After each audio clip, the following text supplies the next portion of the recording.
साल 2018 में एक इंटरव्यू के दौरान एलोन मस्क ने कहा कि इसकी 100 करोड़ में सिर्फ एक चांस है कि हम एक असली दुनिया में रहते हैं। There's a 1 in billions chance that this is based reality. यानी कि एलोन मस्क मानते हैं कि ये दुनिया असली नहीं है बल्कि एक सिमुलेशन वर्ल्ड है। फेमस एस्ट्रोफिजिसिस्ट नील डिग्रेस टाइसन भी ये कह चुके हैं कि सिमुलेशन हाइपोथेसिस के सच होने के चांसेस 50% है। आज से 30-40 साल पहले हम जो वीडियो गेम्स खेला करते थे वो बहुत ही बेसिक और लो रेजोल्यूशन वाले होते थे। शुरुआती मोबाइल गेम्स जैसे कि टेट्रिस और स्नेक भी कुछ खास नहीं थे, लेकिन आज हम अपने स्मार्टफोन्स पर जो गेम्स खेलते हैं वो काफी रियल लगता है।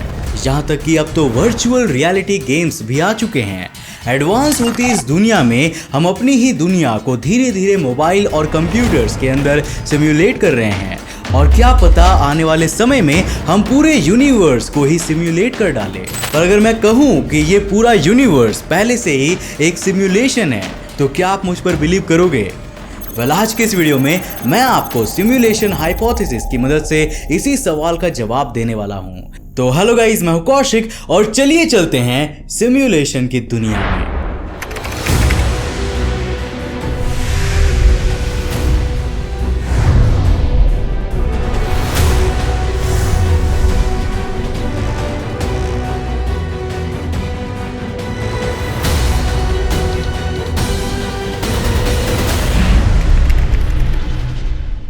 दोस्तों, बड़े बड़े टेक्नोलॉजी एक्सपर्ट और फिलोसोफर्स ये दावा करते हैं कि फ्यूचर में हम इंसान बेहद पावरफुल कंप्यूटर्स डेवलप कर लेंगे।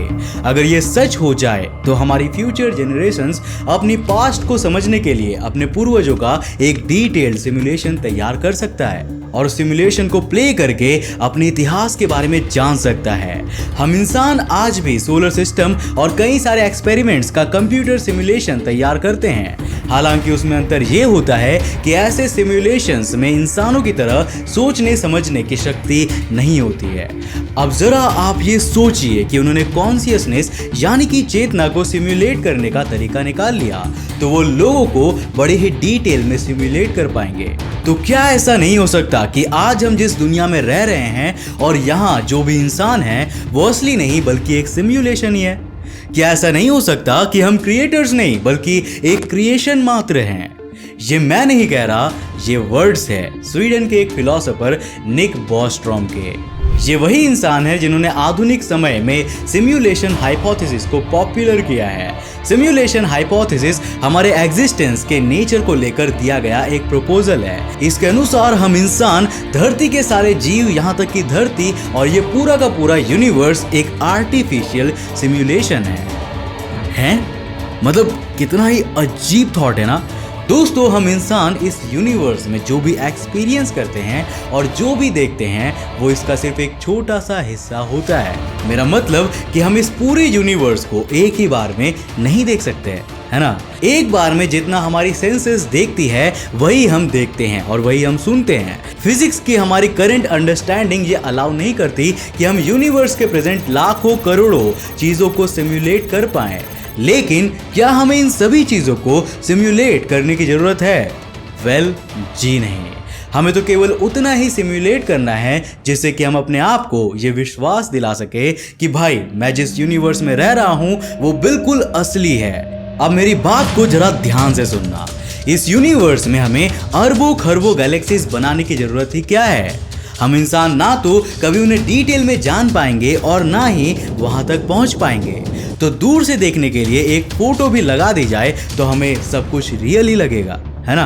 क्या हमारी धरती पर करोड़ों बैक्टीरियाज और वायरसेस के होने की जरूरत है? और क्या हमारी बॉडी में करोड़ों सेल्स होने की जरूरत है? जी नहीं। हमें तो बस उतने बैक्टीरिया और सेल्स को सिमुलेट करना होगा जो हमें माइक्रोस्कोप से देखने पर दिख जाए, बस। बाकी तो हम सब एज्यूम ही कर लेते हैं। क्या ये जरूरी है कि इस दुनिया की हर चीज अरबों एटम से बनी हुई होगी? बिल्कुल नहीं। मैं तो कहता हूं कि आप खुद भी अंदर से खोखले हो सकते हो, लेकिन क्या आपको ये बात पता है? वेल, हमें आखिर ये सब कैसे पता चलेगा? जब हम एक एटम पर फोकस करेंगे तो उसे सिमुलेट कर लेंगे, बाकी के एटम्स को सिमुलेट करने की कोई जरूरत थोड़ी है। सिंपल वर्ड्स में कहूं तो हमें सिर्फ अपने वर्चुअल ह्यूमन को यह विश्वास दिलाना होगा कि जिस दुनिया में वो रह रहा है वो बिल्कुल असली है। अब आप में से कई लोगों ने VR टेक्नोलॉजी का एक्सपीरियंस तो किया ही होगा या किसी को करते हुए देखा ही होगा। एक VR हेडसेट को लगाने से ही आप उसके अंदर की दुनिया में खो जाते हो।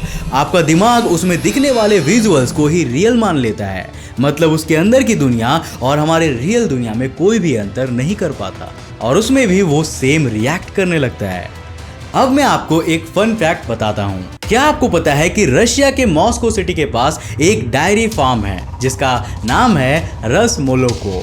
यहाँ के फार्मर्स ने VR टेक्नोलॉजी का बेहद खास उपयोग किया है। दरअसल हम सभी जानते हैं कि रशिया के इन इलाकों में ज्यादातर ठंडी की ही मौसम रहती है और केवल समर्स में ही यहाँ पर हरे भरे घास के मैदान मिलते हैं जिनमें फार्म की गायें चर सके। अब हरा भरा नेचर तो हमें एक अलग ही सुख देता है और केवल हमें ही नहीं बल्कि ग्रीनरी काउज के मूड को भी फ्रेश कर देता है और एज ए रिजल्ट वो ज्यादा मिल्क देने लगती है। इस फार्म के लोगों ने अपने मौसम से लड़ने के लिए एक गजब तरीका निकाला। उन्होंने अपने काउस को VR गॉगल्स लगाकर उसी हरे भरे ग्रीन फील्ड्स की वर्चुअल इमेजेस दिखाई और देखा कि ये वर्चुअल रियलिटी भी उनके मन को फ्रेश बना रहा था और वो ज्यादा दूध दे रही थी। अब इसे कहते हैं टेक्नोलॉजी का सही इस्तेमाल। केवल काव ही नहीं बल्कि हम इंसान भी VR का यूज करके वो बहुत सी चीजें कर सकते हैं जो हम ऐसे रियल लाइफ में नहीं कर पाते। अब फन फैक्ट से बाहर आते हैं और बात करते हैं हमारे रियल वर्ल्ड की। दोस्तों, टेक्नोलॉजी की मदद से हम हमारी दुनिया को लगातार एडवांस बनाते जा रहे हैं और इसी टेक्नोलॉजी की एक आविष्कार है क्रिप्टो करेंसी। अभी तक आप में से ज्यादातर लोग तो इससे वाकिफ ही होंगे। क्रिप्टो करेंसी ऐसी करेंसीज होती है जिसे क्रिएट और मैनेज किया जाता है एक एडवांस्ड इंक्रिप्शन टेक्निक की मदद से, नोन एज क्रिप्टोग्राफी।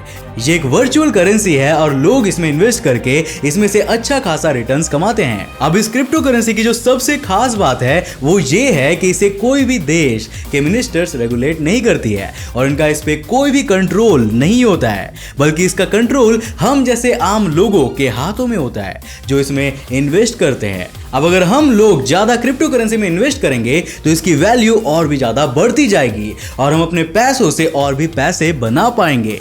बड़े बड़े इकोनॉमिस्ट कहते हैं कि क्रिप्टो ही हमारी फ्यूचर है, तो फिर आप इससे पीछे क्यों हैं?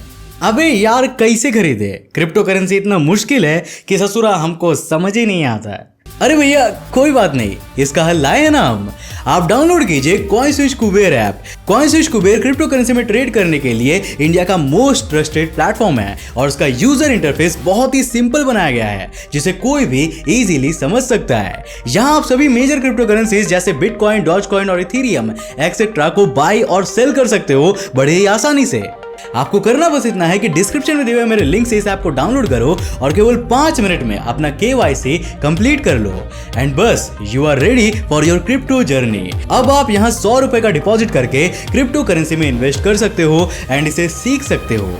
10 मिलियन से भी ज्यादा कस्टमर्स आज कॉइनस्विच कुबेर को ट्रस्ट करते हैं। साथ ही अगर आप क्रिप्टो करेंसी के बारे में जानकर इसके एक्सपर्ट बनना चाहते हैं और कंप्यूटर सिमुलेशन की तरह क्रिप्टो मार्केट को अपने इशारे पर घुमाना चाहते हो तो आप कॉइनस्विच कुबेर का YouTube चैनल जाकर सब्सक्राइब कर सकते हो, जिसका लिंक आपको डिस्क्रिप्शन बॉक्स में ही मिल जाएगा।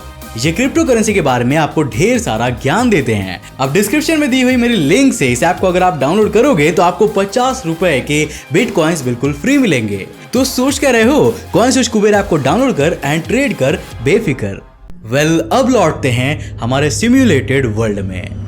दोस्तों, मैं ये नहीं कह रहा कि जिस दुनिया में हम रहते हैं वो पक्के तौर में सिम्युलेटेड ही है, लेकिन अगर ऐसा है तो इसमें कुछ टर्म्स एंड कंडीशंस भी अप्लाई होती है जिन्हें मानने से पहले हम अपनी सिम्युलेटेड दुनिया में एंटर नहीं कर सकते। हमारे यूनिवर्स जैसे एक सिम्युलेटेड दुनिया को बनाने के लिए हमें सबसे पहले कॉन्शियसनेस को सिम्युलेट करना आना चाहिए। कॉन्शियसनेस यानी कि चेतना, हमारी सोचने समझने की शक्ति, हमारी फीलिंग्स, एक्सप्रेशंस और वो सब कुछ जो हमारा ब्रेन करता है।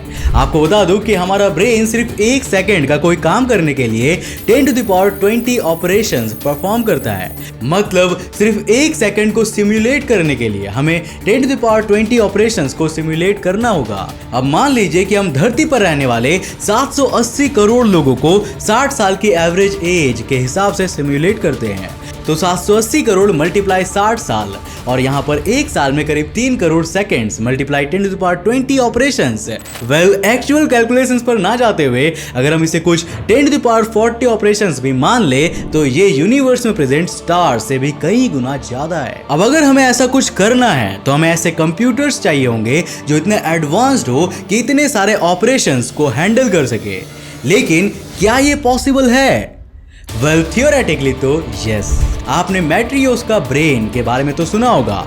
ये एक थियोरेटिकल मेगा स्ट्रक्चर होता है जो डायसन स्फीयर से पावर को रिसीव करता है और जिसकी कंप्यूटर कैलकुलेशन कैपेबिलिटीज अनबिलीवेबल होती है। ऐसा केवल एक कंप्यूटर कई लाख लोगों को एक साथ सिमुलेट कर सकता है। अब ऐसे कंप्यूटर्स को बनाने वाले इंसान भी उतने ही स्मार्ट होने चाहिए और सीधे सीधे कहूं तो उन्हें भगवान के समान होने चाहिए। अब दोस्तों, अगर हमारी ये दुनिया सिमुलेशन है तो यहाँ पर हमसे एडवांस सिविलाइजेशन तो जरूर होनी चाहिए और वो सिविलाइजेशन सेल्फ डिस्ट्रक्टिव नहीं होनी चाहिए। सिंपल वर्ड्स में समझाऊं तो अगर हम सिम्युलेटेड हैं तो हमें किसी ना किसी ने तो सिम्युलेट जरूर किया होगा जो हमसे काफी ज्यादा एडवांस्ड होंगे और वो भी एग्जिस्ट तो जरूर करता होगा क्योंकि वो हमें क्रिएट करके खुद डिस्ट्रॉय नहीं हो सकता। इस पूरे सिमुलेशन को संभालने के लिए उसके या फिर उस जैसे इंटेलिजेंट क्रिएचर्स के होने की जरूरत है। और भाई फिर सवाल ये उठता है कि अगर वो क्रिएचर्स इतने ही एडवांस्ड हैं तो क्या गारंटी है कि वो केवल एक ही सिमुलेशन चला रहे होंगे?